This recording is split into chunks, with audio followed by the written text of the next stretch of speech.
Welcome to my YouTube channel, Tony Su Vega,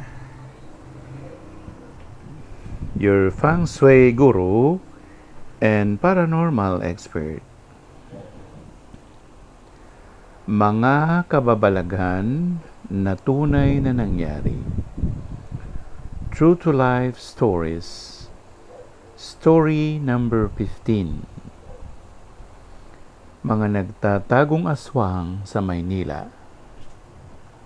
Ikatlo. Ito'y naganap kamakailan lamang, bago pa ang bagyong Guring.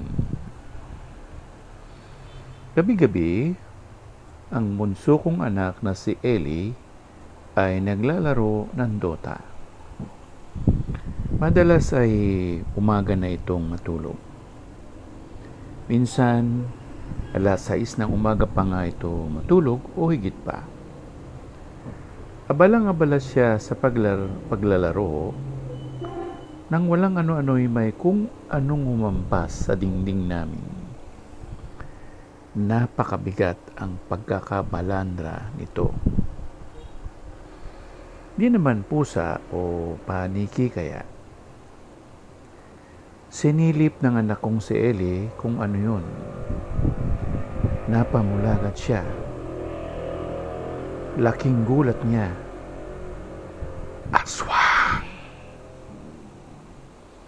Tila galit na galit. Kitang-kita niya na nanlilisik ang mga mata nito. Sabog-sabog ang buhok niya na parang nakipagsabunutan. Pero, nag-iisa lang ito. Walang iba doon sa Medya Agua. Siya lang.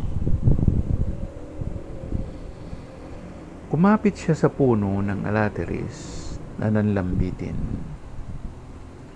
Hanggang sa nakababa na ito sa lupa. Nandoon pa rin ang mga pakpak niya. Hati ang katawan niya. Sabi ni Ellie, ganun pala yun? Quack! Quack! Quack!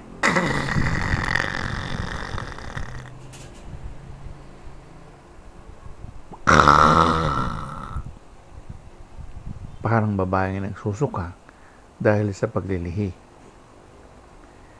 Nasisinagan siya ng ilaw ng poste ng Meralco. Ang problema, walang CCTV sa barangay namin. At walang ibang nakakita kundi si Ellie. Kuni-kuni kaya lang yung